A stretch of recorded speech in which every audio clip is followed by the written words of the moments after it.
Magandang araw po sa inyong lahat. Ito po ang gugupitan natin ng Gupit Binata. Binata, gupit pogi. Yeah.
Ang mga kaibigan natin Oh.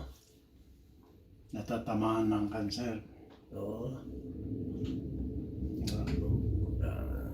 Alam mo, Kaya nung cancer, tatay nito, uso. Yung yun ang lubutan mga yan. Usong cancer. Yung sabi nga nila, hindi mo alam ang mangyari sa susunod.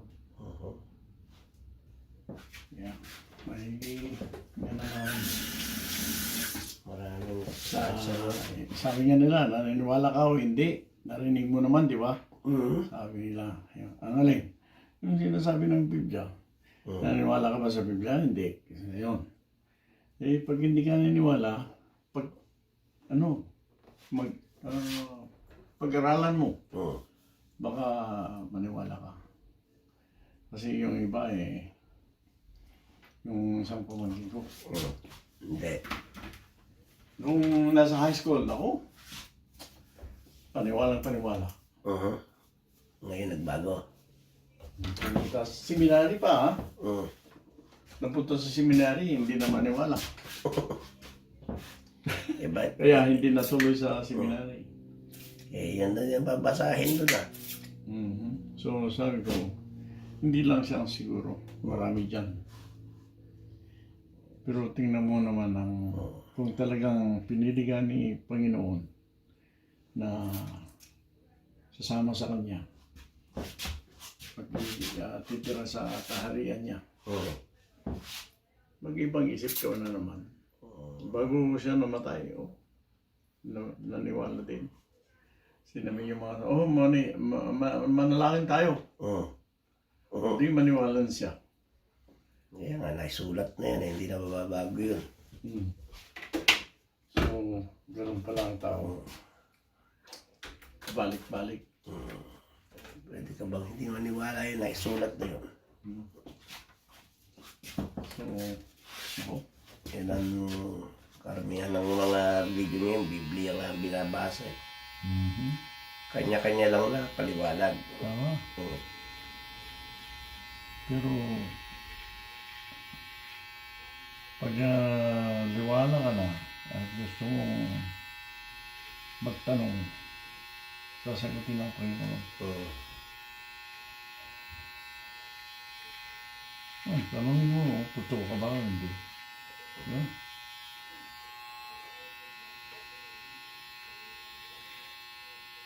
Ang galing ngayon eh. Kasi kung sa Biblia lang, mahirap. Mahirap maghanap ng gusto mo pag-aralan ng Oo. salita ng Panginoon.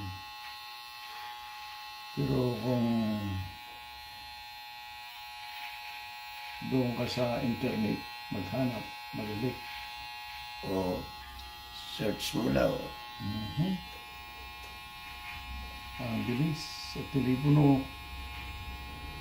Marami ng telepono na parang computer. Punta ka lang sa Google. Oo. Magtanong ka, sasagutin ni Google. Yeah. Sasagutin ang mga tanong mo. Hindi mo siguro gusto ang sagot, pero sasagutin ka.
Dahil nung sa Facebook, yung mga marunong din yan sa Biblia.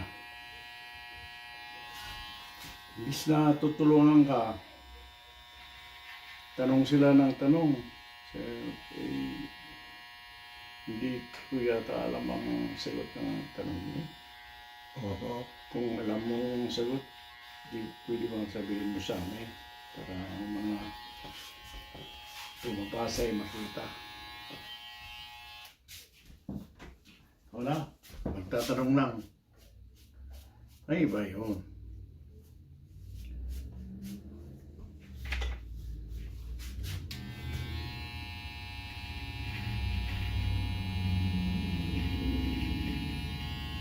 Parang may gustong gagawin. Parang sasabihin, ay, buko ka pala eh.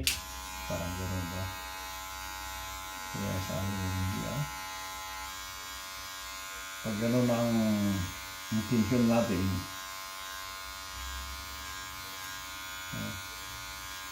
di ako interesado na pag-usap. Kahit ganyan ang intention.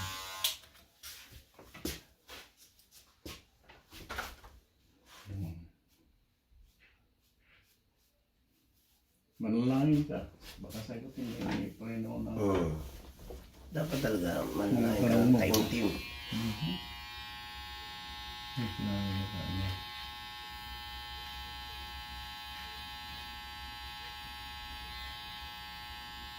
Hindi maganda ang gano'n. Kung gusto mong makipag,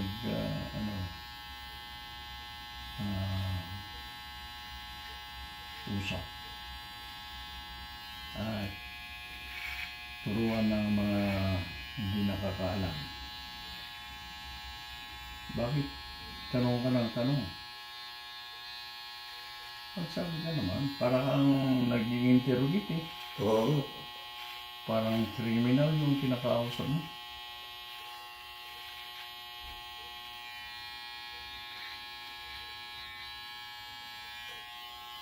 Ayaw mo gano'n. Kung maganda ang layunin, dapat hindi gano'ng tanong mo. Tanong. May dapat tarugtong yung tanong mo na testimonyo mo. Salita na dahil dito tatanungin ko ito dahil Iba ang paniniwala ko. Ang paniniwala ko ganito. See? Dapat. Ganun. Para alam mo, ang layunin, mabuti. Hindi yung tarong ng tarong. Sakto. Gusto niyang mangyari. Para masabi niyang bubo. Yung kasap pag hindi nasabi yung gustong marinig. Parang landingan na yung tuktok ko ah. Eh, Parang gusto na maglanding. ingat pa rin. Ganyan naman. Hindi lumalala. Sa tingin ko, Darating ang panahon eh. ganun pa rin. Yun, ayos. Mhm. Ano naman? Uwi kasi ko next week na Pilipinas. Ayan po ang Gupit Binata. Pinata, salamat kay Mang Jaime. Ay, salamat. Maraming salamat po sa panunood.